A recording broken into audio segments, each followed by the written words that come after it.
Imagine stepping back in time, not just a few centuries, but over 8,000 years. We're going to 6572 BC. The world is a vastly different place. The last echoes of the Ice Age are fading, and humanity is on the cusp of a revolution. This isn't a world of kingdoms or empires, but of small, scattered communities, each fighting for survival and laying the groundwork for everything we know today. So, what was life actually like?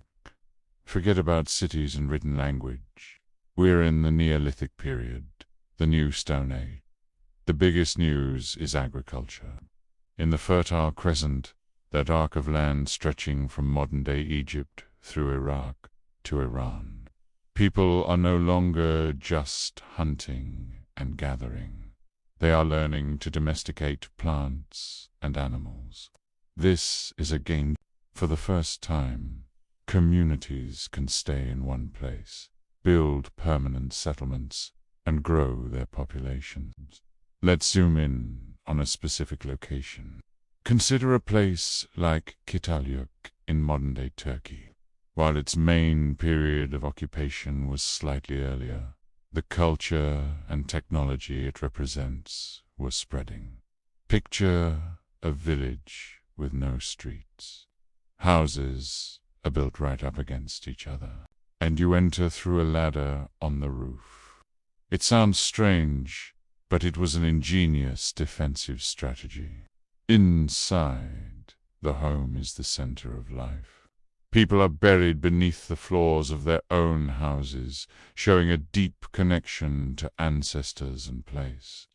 The air would be filled with the sounds of daily life, the grinding of wheat and barley between stones to make flour, bleating of newly domesticated sheep and goats, the chipping of obsidian to create razor-sharp tools.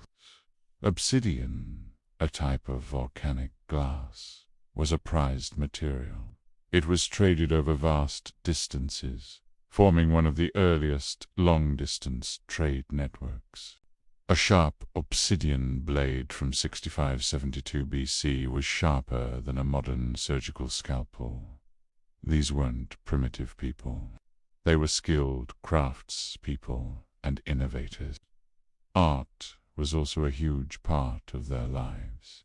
They painted murals on the walls of their homes, depicting hunting scenes with wild bulls and geometric patterns that might hold spiritual meaning we can only guess at. They sculpted small figurines, often of female forms, which archaeologists believe could represent fertility goddesses or revered female ancestors. This art tells us they weren't just surviving. They were thinking, believing, and expressing themselves. They had a rich cultural and spiritual world. Meanwhile, in other parts of the globe, the story is different. In Europe, north of the Mediterranean, many communities are still living a Mesolithic or Middle Stone Age lifestyle. They are highly skilled hunter-gatherer fishers moving with the seasons. They've developed sophisticated tools like the bow and arrow and have a deep, intimate knowledge of the forests and rivers they call home. The shift to farming is happening, but it's a slow, creeping change, spreading from the southeast. Let's head over to Asia, along the Yellow and Yangtze rivers in China. Communities are independently domesticating their own unique crops.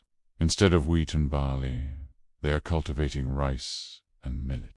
They're creating some of the earliest pottery in the world, not just for storage, but possibly for cooking and brewing early forms of alcoholic beverages. Imagine the revolutionary moment when someone figured out how to turn hard grains into a soft, edible porridge or a fermented drink. These innovations would shape the future of East Asian civilization. What about the Americas? The continents had been populated for millennia, but agriculture was developing on its own timeline. In Mesoamerica, people were beginning the very long process of domesticating teosinte, a wild grass, into what would eventually become maize or corn. This wasn't a fast process.